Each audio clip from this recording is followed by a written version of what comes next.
Aujourd'hui, je voulais vous présenter la nouvelle édition du Lost in Time Challenge, le challenge que j'ai créé avec Aurore du compte Instagram The Happy Cooking Girl. Je vous mets son Instagram en description.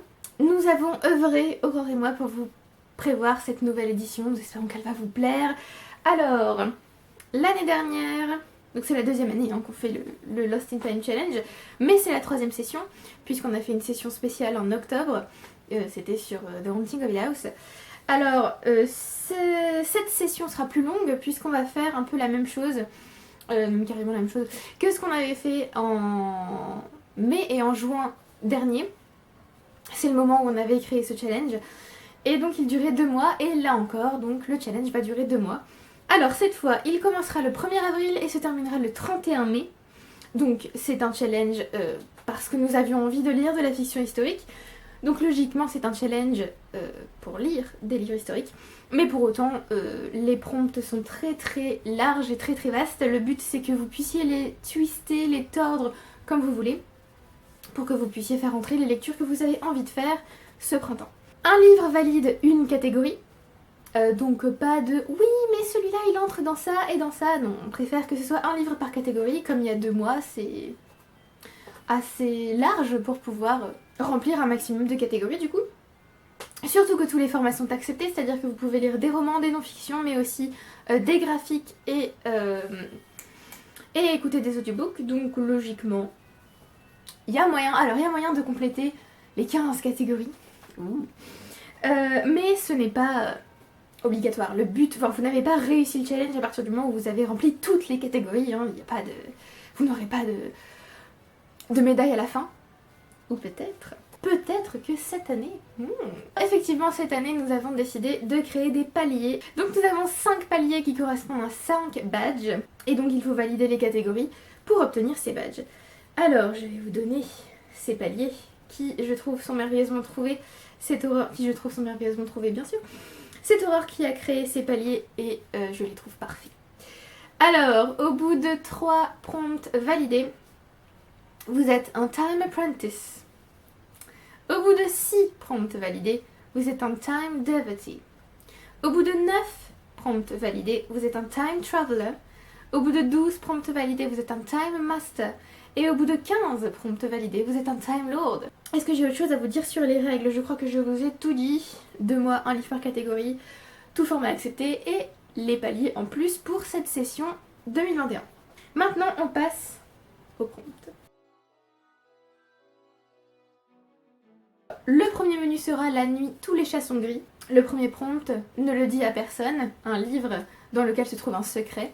Là c'est très large, vous pouvez mettre des mystères, des thrillers, vous pouvez aussi mettre des romans historiques dans lesquels les personnages sont censés découvrir un secret caché depuis longtemps, enfin voilà.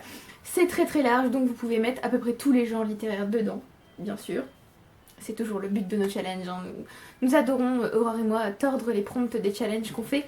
Alors pas qu'on fait, qu'on crée, mais auxquels on participe, on va dire. Du coup, forcément, en créant ce challenge, on s'est dit, on va tordre tous les prompts, même si c'est nous qui avons créé ces prompts et qu'on avait peut-être un objectif quand on les a créés. C'est pas grave, on adore les tordre. Donc voilà, si jamais d'ailleurs vous avez des suggestions de torsions, n'hésitez pas à les mettre dans les commentaires, puisque j'adore lire vos torsions. Je les trouve toujours top. On a ensuite dans ce menu La nuit, tous les chats sont gris, The night is dark and full of terrors. Il faudra lire un livre intimidant. Alors il peut être intimidant pour différentes raisons. Il peut être intimidant parce qu'il fait peur, parce que c'est un roman d'horreur par exemple, ou il fait peur parce qu'il est assez gros, ou il est intimidant parce que quelqu'un vous l'a recommandé et que vous avez peur de ne pas l'apprécier. Vraiment, vous pouvez faire entrer encore une fois une large catégorie de livres dans ce prompt. Et le dernier challenge pour La nuit, tous les chats sont gris, c'est I solemnly swear that I am up to no good. Un livre avec un personnage à la morale douteuse. Là encore, je pense que vous pouvez trouver différents genres dans lesquels trouver un personnage à la morale douteuse. Le deuxième menu, invitation au voyage. Premier prompt, voit sur ses canaux dormir ses vaisseaux. Un livre avec un vaisseau. Alors vaisseau c'est assez large, au début on avait mis un autre mot mais ça réduisait un petit peu le prompt, du coup on a préféré mettre vaisseau. Et donc là, voilà, un vaisseau, c'est-à-dire c'est ce que vous voulez. Vous pouvez mettre un vaisseau spatial, vous pouvez mettre un bateau, vous pouvez mettre tout ce que vous considérez être un vaisseau en fait. Donc, voilà. Le deuxième challenge, là tout n'est qu'ordre et beauté. L'intrigue se passe en Orient. Bon, alors là, pareil, c'est assez clair, hein. L'intrigue doit se passer en Orient. Ça peut être n'importe quel genre littéraire, tant que ça se passe en Orient, ça fonctionne. Alors, j'en ai parlé avec Gaël et il me disait oui, enfin, l'Orient, on commence à partir d'où? Du coup, j'ai cherché sur les cartes, tout ça, et il m'a dit ah bah tu peux lire Dune. Il me fait ah bah non, c'est sur une autre planète. Et moi, c'est à ce moment-là que je me suis dit que j'étais vraiment vicieuse, parce que je me suis dit oui, mais si sur la planète on considère que les personnages vivent à l'Orient, enfin, l'Orient. Et le dernier prompt pour ce menu invitation au voyage, des meubles luisants, polis par les ans. L'histoire ne se passe pas au XXIe siècle. Bon alors là, encore une fois, c'est très très large. Ça peut être une fiction historique donc qui se passe au XVIe, au XIXe, enfin voilà.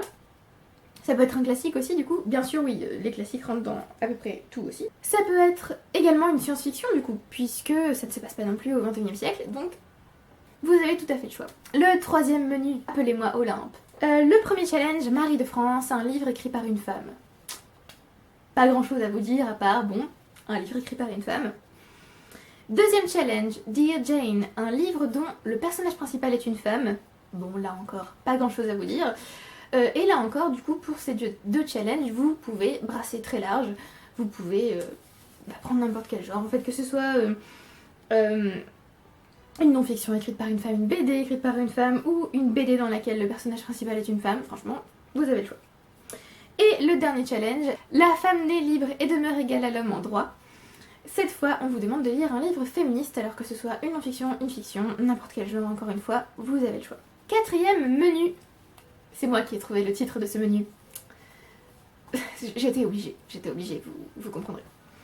When you play the Game of Thrones, you win or you die.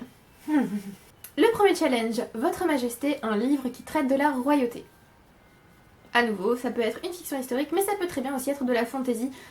Par exemple, une fantasy dans laquelle on se trouve dans un royaume, ou une science-fiction, parce que c'est possible aussi. Enfin, ça peut être tout type de livre. En fait, ça peut même être un livre récent, où on traite de royauté. Là, je suis en train de penser à un livre que je vais vous recommander, du coup, dans la vidéo recommandation, qui passe très très bien pour ce compte.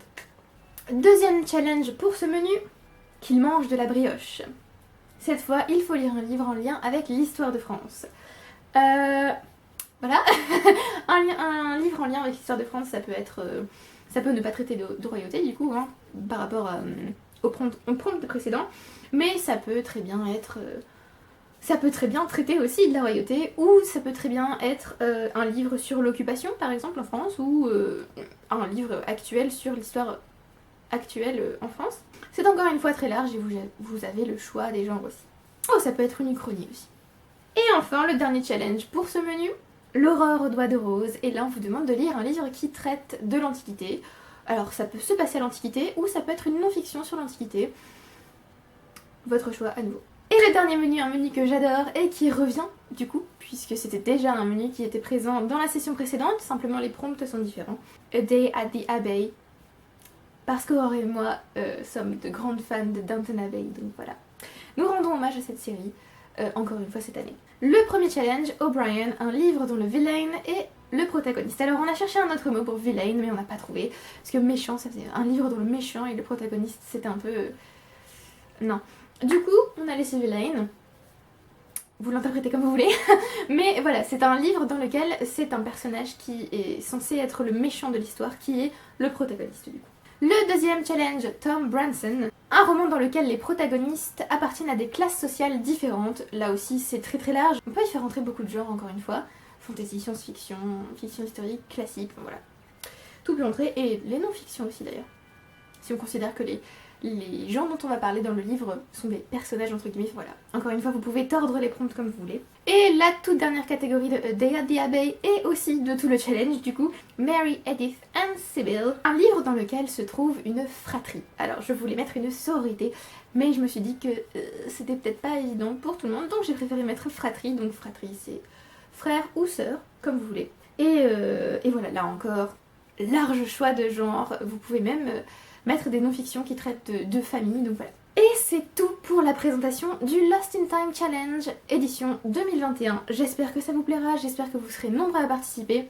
La prochaine vidéo sera donc ma palle, puis la prochaine vidéo sera une recommandation de lecture pour le challenge. Qu'ai-je de plus à vous dire? Je suis très fière de ce challenge que nous avons créé ensemble, Aurore et moi. Je suis super motivée, je suis super excitée par ce challenge, je l'adore. C'est tout pour cette vidéo, merci beaucoup de l'avoir regardée jusqu'au bout. Merci à ceux qui aiment, qui commentent et qui s'abonnent.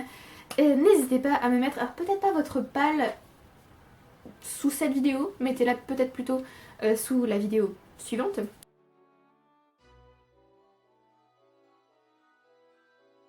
Mais n'hésitez pas à me dire ce que vous pensez de ce challenge, ce que vous pensez des prompts du coup, si vous avez déjà des idées de torsion. Et voilà, je vous retrouve bientôt pour une prochaine vidéo. Bye!